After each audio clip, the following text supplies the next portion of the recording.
میں سیدہ پاک رضی اللہ تعالی عنہا کے لیے ڈاکٹر صاحب نے جو جملہ جس کانٹیکسٹ اور جس عبارت کی تشریح میں بولا ہے، ڈاکٹر صاحب کی یہ بات جو ہے اور یہ جملہ یہ قابل گرفت ہے، قابل مواخذہ ہے۔ ان کے اوپر طعن و تشنیع کرنا یہ صحیح نہیں، کیونکہ انہوں نے اپنی مراد ظاہر کر کے لوگ شور و غوغا کر رہے ہیں، وہ اس معاملے میں امید ہے خاموش ہو کے بیٹھ جائیں گے۔ حضرت فاطمۃ الزہرا رضی اللہ تعالی عنہا نے جو مطالبہ کیا تھا یہ خطا نہیں، خطا اجتہادی تھی جس پر ثواب ملتا، اس کو خطا کہہ کر ان کو خطا بار کہنا درست نہیں۔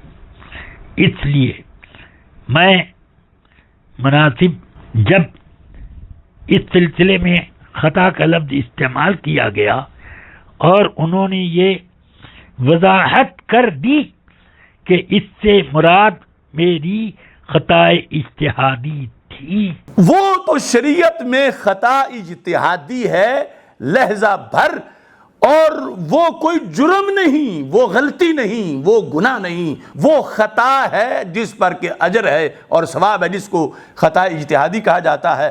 اور وہ اہل سنت کے نزدیک جو غیر معصوم ہیں ان کے لحاظ اس نسبت کے لحاظ میں کوئی گناہ حرج ہے ہی نہیں۔ تو اب ان کے اوپر طعن و تشنیع کرنا یہ صحیح نہیں، کیونکہ انہوں نے اپنی مراد ظاہر کر کے گویا کہ اس بات سے رجوع کر لیا ہے کہ یہ خطا مطلق خطا نہیں ہے بلکہ یہ خطا اجتہادی ہے۔ بس تمام سنیوں کو یہ بھی یاد رکھنا چاہیے کہ اس مسئلے کو زیادہ چھیڑخانی کر کے شیعوں کو کوئی بھی اپنا ہم نوا نہ بنائے۔ جب ان کی طرف رغبت ہوگی تو اس کا نتیجہ بہت برا ہوتا ہے۔ حضرات خلفائے راشدین کی شان میں گستاخیوں کے تخیلات اور وسوسے آنے لگتے ہیں۔ حضرت امیر معاویہ رضی اللہ عنہ کی شان میں کچھ وہ لوگ جو کو اپنے کو سنی کہتے ہیں، وہ یہاں تک کہہ دیتے ہیں کہ معاذ اللہ وہ صحابی نہیں تھے، معاذ اللہ وہ جنتی نہیں ہیں، اس طریقے کی باتیں کرتے ہیں۔ تو اس وقت ان سنیوں کو کیوں نہیں جوش آتا کہ رسول پاک کی کسی صحابی کے بارے میں بھی کوئی غلط لفظ کہنا بے شک ان صحابہ کی شان کی طرح ہے کہ یہ تمام صحابہ کی شان میں گستاخیوں کے درجے میں آ جاتا ہے۔ حسنین کریمین پر بھی اعتراض پڑے گا، اس لیے کہ اگر حضرت سیدنا امیر معاویہ صحابی نہیں تھے اور جنتی نہیں تھے تو کیوں حضرت امام حسن نے وہ خلافت راشدہ جو آپ کو حضرت مولائے کائنات سے ملی تھی، اس خلافت راشدہ کو کیوں آپ نے حضرت امیر معاویہ کو تفویض کیا؟ کیوں تفویض کیا؟ کیا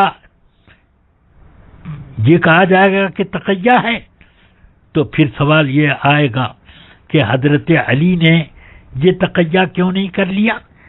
یا اور موقع پر بھی یہ کہا جا سکتا ہے۔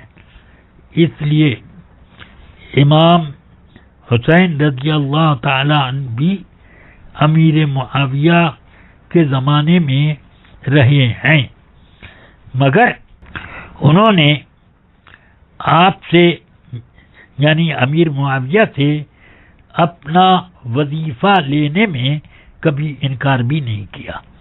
بہرحال حضرت سیدنا امام حسن رضی اللہ تعالی عنہ پر بھی اعتراض آ جائے گا، حضرت امام حسین پر بھی، اور بڑے بڑے فتنے کھڑے ہو جائیں گے۔ اللہ تبارک و تعالی ان بارگاہ رسالت کے محبوبوں اور رسول پاک کی نسل اطہار کی ان سب کی شان میں ہمیں زبان درازی سے محفوظ رکھے، ہمیں صراط مستقیم پر قائم رکھے۔ اہل سنت کا بیڑا پار اصحاب حضور نجم ہیں اور ناؤ ہے عطرت رسول اللہ کی، وصلی اللہ تعالی علی النبی الکریم وآلہ وصحبہ اجمعین۔ حضور محدث کبیر نے بہت خوب آپ نے بیان فرمایا، اور آپ لوگوں نے سنا، اور ان لوگوں نے جو یہ مسئلہ چل رہا ہے اگر ان کانوں تک یہ پہنچے تو پھر اس معاملے کا بہت خوب آپ نے حل فرما دیا۔ میں اس کی کیا تائید کروں گا، بلکہ اعلیٰ حضرت کے اشعار سے حضور محدث کبیر کی اس تقریر کی تائید ہوتی ہے، بلکہ حضور محدث کبیر کی جو پیغام ہے، جو خطاب تقریر ہے، وہ جیسے اعلیٰ حضرت کے ان اشعار کی تشریح ہے کہ انبیاء کو بھی اجل آنی ہے مگر ایسی کہ فقط آنی ہے، پھر اس آن کے بعد ان کی حیات مثل سابق وہی جسمانی ہے، اس کی ازواج کو جائز ہے نکاح، اس کا ترکہ بٹے جو فانی ہے۔ تو باغ فدق کے مسئلے میں جو حضور محدث کبیر نے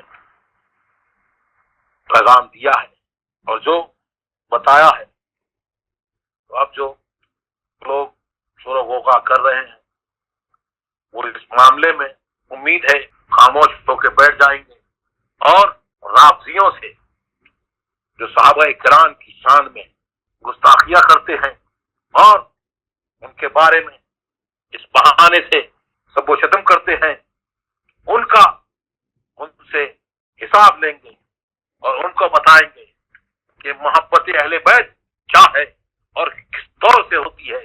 محبت کو بھی لگام چاہیے، ایسے نہیں کہ جیسے محبت کے نام پر یہ لوگوں کے ایمان لوٹتے ہیں۔ اللہ تبارک و تعالی ہمیں اور آپ کو سب کو ان کے شر سے محفوظ رکھے اور بزرگوں کے نقش قدم پہ چلنے کی توفیق عطا فرمائے۔ اللہ تبارک و تعالی حضور محدث کبیر کی عمر میں برکت عطا فرمائے۔ اللہ تبارک و تعالی ان کو صحت کے ساتھ میں ہم غرباء اہل سنت پر قادر قائم رکھے۔